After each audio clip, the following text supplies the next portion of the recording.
Hello folks, back out in the garage again today. It was about 20 something degrees this morning. It feels like it's about 30 something in here now. I really don't know what the temperature is, but I'm going to get out here and start putting some more things on the truck, and we're going to tinker with this gas tank some, and we'll see how far I get. I may even try to install the battery and see if the motor turns over at least. But anyway, I'm going to get busy, and a lot of it might be time lapse because you guys know how to put all this stuff on. But when it comes to the tank, I'll definitely bring you in and show you what it looks like on the inside, and what I'm working with and what I plan on doing. I was planning on using cleaning vinegar to put inside the tank to get the rust out, but unfortunately I can't seem to find that here in this area at a reasonable price. I could use some evapor rust, but that stuff there is pretty expensive as well, and I'll get into a little bit about that tank here in a little while when I start messing with it. But I'm going to get busy and bring you along for the ride.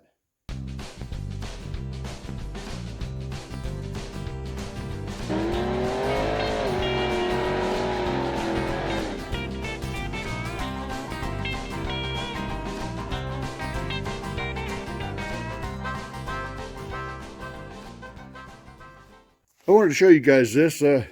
Whenever we have freezing temperatures here in West Virginia, in this garage where the metal roof is exposed underneath, you get this dripping down on your nice freshly painted truck. What happens is the condensation freezes underneath during the night, and then when the temperatures come up some above freezing, it melts and it drips all over everything. That's the reason why I kept saying that my garage is really damp. I mean, it's all over the truck, even the hood. Just water everywhere. So one of the next projects is in putting this thing back together. It won't be today, but I've got to order the seal for the back window here, and all of the seals for the door here, the runners for the windows, and the little seals that go along the inside and outside of the door. I got to order those from LMC Truck, but that way I can get all the windows installed, and it'll be a little bit more watertight, or weatherproof. So let me get busy, and I'll bring you right back. Okay, on someone's advice, a YouTube video, I'm not going to mention any names, I took these door handles off by driving the pin out, this little roll pin, out of here that holds the mechanism, rather than take the linkage off down, pull it out, and then just reinstall the linkage. Putting them back in this way is a real big pain in the tuchus. It literally took me 2.5 hours to get just that one installed, and I ended up scratching the paint a little bit. So when I go to install the one on this one here, I'll make sure that I have good tape around it. I did put tape around it.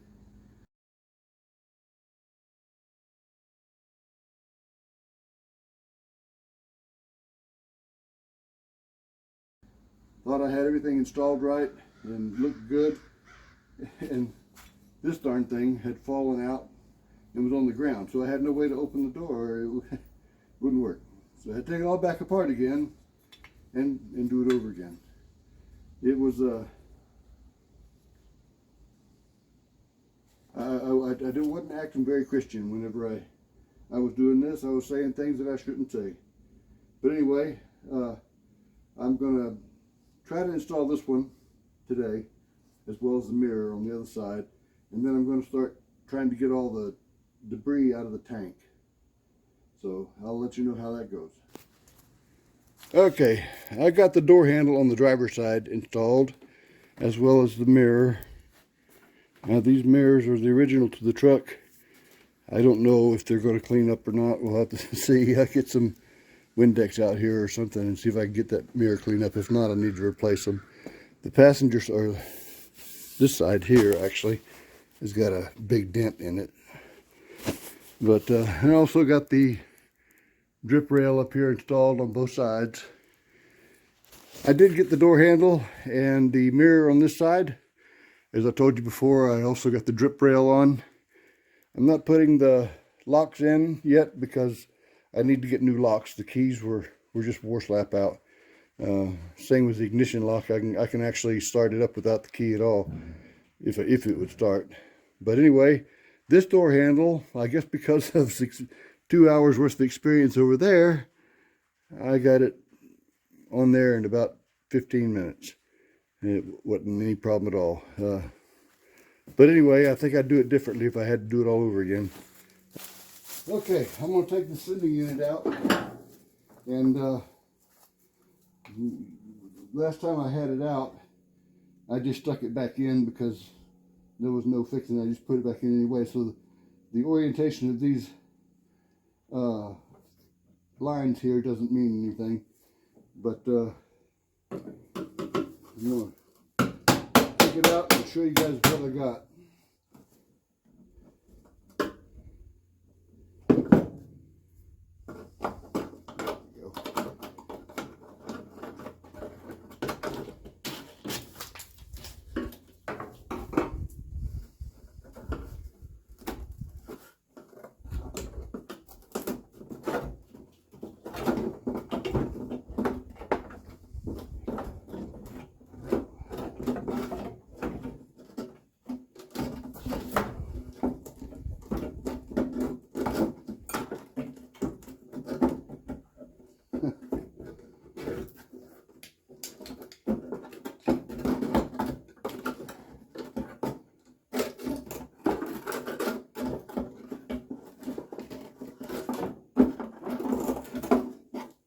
As you can see, this used to be connected to here, and then there was a sock on the bottom, which is probably still down there in the tank somewhere, but it was connected to there, and it rusted off here and just fell apart. So the pump was working, but it was just laying down in the tank, just pumping up and going to nowhere. But like you see, it's very, very rusty. So let me get a light hooked up, and I'll try to stick it down in here in this pipe, or this hose, if I can get it to straighten up enough. It's been down relaxed so long, I don't know if I can.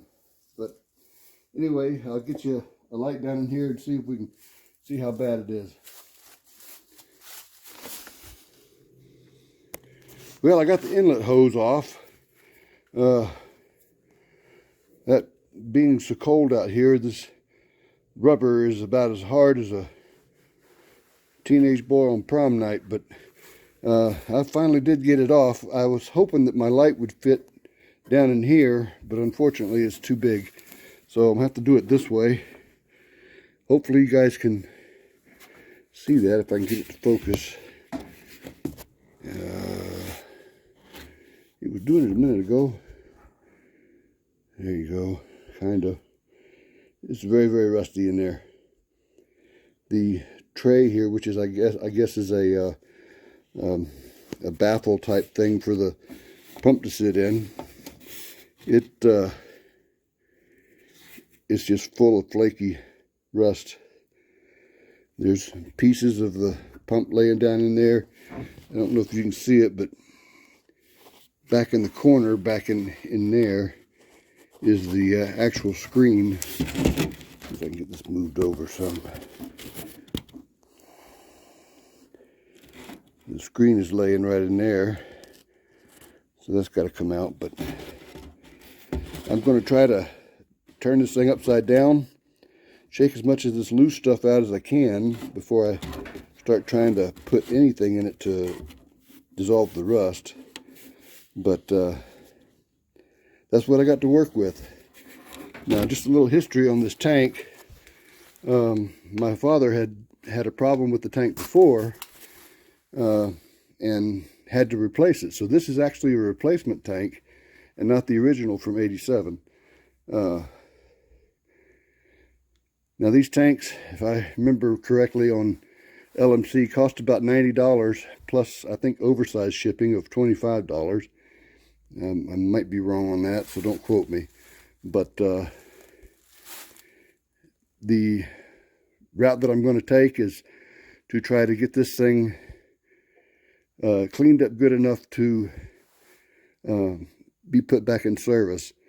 I'm going to spin you around and talk a little bit about this because I think it warrants some discussion, and you guys can let me know what you think. Like I said, this is a replacement tank, so it's not the original. So I'm hoping that the rust that we saw in there has not gone all the way through. I have no way of knowing because I haven't put anything in it since 2000. Well, it hasn't had any fresh gas put in it probably since 2008 or 9. When I got it, it was this sending unit was in the shape you see it now. Everything apart, all rusty, and it's been sitting ever since. Okay,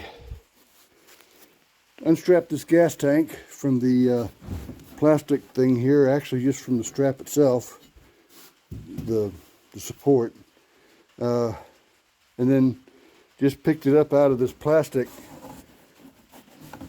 I guess it's protection for the tank, and lifted it up. And you can hear and see what I got. I don't think I need to worry about the tank sealing or vinegar at all. Time for a new tank.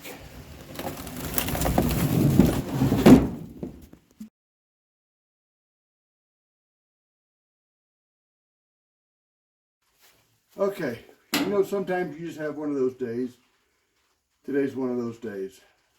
2.5 hours or so on a door lock or handle, and then finding out that the tank that I thought would be salvageable is not even close to being salvageable. Wouldn't even really, I don't even know if my junk man wants it. I'm sure he will, but anyway, it was a heck of a day. And I'm going to call it quits while I'm ahead, I guess, if you can call it being ahead. At least now I have a direction to go, and I've got plenty of vinegar for oil and vinegar salad dressing. But anyway, I'm going to call it a day. Thanks for coming along for the ride.